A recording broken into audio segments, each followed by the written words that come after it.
నమస్కారం, welcome to 108 news Telugu. నా పేరు గౌరీ. ముందుగా బులెటిన్ లో హెడ్లైన్స్. నేటి నుంచి WEF హాజరు కానున్న తెలుగు రాష్ట్రాల సీఎంలు. కొత్త పథకాలకు లబ్ధిదారుల ఎంపిక గ్రామ సభల్లోనే భట్టి విక్రమార్క. తిరుమల వెళ్లే భక్తులకు బిగ్ అలర్ట్, టీటీడీ కీలక ప్రకటన. పవిత్ర వచ్చాక తన జీవితంలో వచ్చిన మార్పేమిటో ఒక్క మాటలో చెప్పిన నరేష్. 4వ భార్యగా నరేష్ జీవితంలోకి వచ్చిన నటి పవిత్ర. ప్రపంచ ఆర్థిక సదస్సు నేటి నుంచి దావోస్లో ప్రారంభం కానుంది. 5 రోజుల పాటు జరిగే ఈ కార్యక్రమంలో పాల్గొనేందుకు తెలుగు రాష్ట్రాల సీఎంలు రేవంత్ రెడ్డి, చంద్రబాబు వెళ్లారు. 3 రోజుల పాటు CBN బృందం, 4 రోజుల పాటు రేవంత్ బృందం సమావేశంలో పాల్గొననుంది. భారీగా పెట్టుబడులను ఆకర్షించడంపై ఇరు రాష్ట్రాల సీఎంలు దృష్టి పెట్టారు.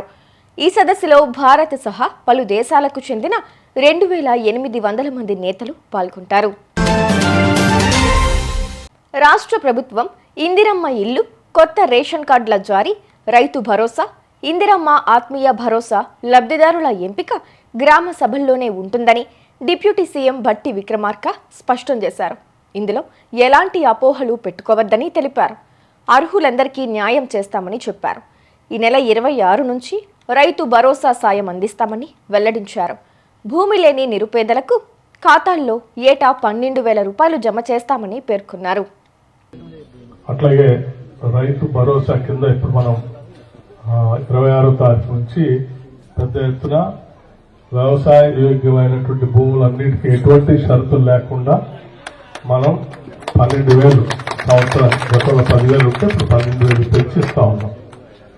అట్లాగే భూమి లేని వ్యవసాయ కూలీల కుటుంబాలు కనీసం 20 రోజులు ఈజీఎస్ లో పనిచేస్తున్నటువంటి వాళ్ళందరికీ సంవత్సరానికి 12,000 రూపాయలు ఇచ్చే కార్యక్రమం కూడా చేపట్టాం. సో దీనికి సంబంధించి గ్రామ సభలు నిర్వహిస్తారు. గ్రామ సభల్లోనే అంతా సమాచారం తీసుకొని గ్రామ సభలో స్పష్టంగా మీ అందరి సమక్షంలో పేర్లు ప్రకటిస్తారు.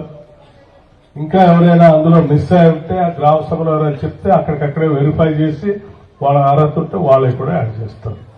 కాబట్టి ఎవరికి కన్ఫ్యూజన్ లేకుండా ఉండటం కోసమే గ్రామ సభలు కూడా పెట్టి చేపించాలనేటువంటి ఆలోచనతో ఈ కార్యక్రమం చేస్తా ఉన్నాం. అట్లాగే అదనంగా కొత్తగా 10 సంవత్సరాల నుంచి రేషన్ కార్డులు లేక ఇబ్బంది పడుతున్నటువంటి కుటుంబాలకు కూడా స్పష్టంగా ఇందిరమ్మ ప్రభుత్వం ఒక మాట ఇచ్చింది. అర్హత కలిగినటువంటి ప్రతి కుటుంబానికి రేషన్ కార్డు ఇస్తాము. చాలా గ్రామాల్లో ఉన్నటువంటి ప్రజలందరూ కూడా రకరకాలైనటువంటి అపోహలు ఉన్నారు. ఏదో ఆ లిస్టు తయారైంది, ఈ లిస్టు తయారు. ఏ లిస్టు తయారు కాలేదు. అన్ని లిస్టులు ఆ గ్రామంలోనే తయారైతాయి, గ్రామ సభలోనే తయారైతాయి. గ్రామ సభలు పెడతారు, ఆ గ్రామంలో అర్హత ఉన్నటువంటి వాళ్ళందరూ పేర్లు రాస్తారు, అవి వాటిని ప్రకటిస్తారు కూడా. ఎవరైనా మిస్ అయి ఉంటే అదే గ్రామ సభలో చెప్తే మళ్ళీ వాళ్ళ పేర్లు కూడా వెరిఫై చేసి యాడ్ చేస్తారు. కాబట్టి ఎవరు కన్ఫ్యూజన్ పెట్టుకోవాల్సిన అవసరం, ఎవరైనా చెప్తే నమ్మాల్సిన అవసరం కూడా. సోమవారం నుంచి ఎలాంటి టోకెన్లు లేకుండా భక్తులను స్వామివారి దర్శనానికి అనుమతిస్తామని టీటీడీ అధికారులు తెలిపారు. ప్రోటోకాల్ మినహా సిఫార్సు లేఖలపై VIP బ్రేక్ దర్శనం, ఆఫ్లైన్లో శ్రీవాణి ట్రస్ట్ టికెట్ల జారీని రద్దు చేస్తున్నట్లు ప్రకటించింది. శ్రీవారి ఆలయంలో వైకుంఠ ద్వార దర్శనాలు ముగిసిన నేపథ్యంలో నేటి నుంచి సర్వదర్శనానికి అనుమతులిస్తూ టీటీడీ ప్రకటన విడుదల చేసింది. నటి పవిత్ర వచ్చాక తన జీవితం కాస్త మెరుగుపడిందని సినీ నటుడు నరేష్ చెప్పారు. ఇప్పుడు లైఫ్ టైటానిక్ ఒడ్డుకు చేరినట్లుగా ఉందని తనదైన శైలిలో చమత్కరించారు. అర్థం చేసుకునే మనుషులు జీవితంలో ఉంటే బాగుంటుందని ఆయన పేర్కొన్నారు.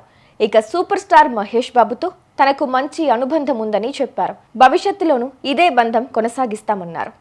చూసారుగా, ఇవి ఇవాల్టి బులెటిన్ అప్డేట్స్. మరో బులెటిన్తో మళ్ళీ మీ ముందుకు వస్తాను. అంతవరకు కీప్ వాచింగ్ 108 న్యూస్ తెలుగు.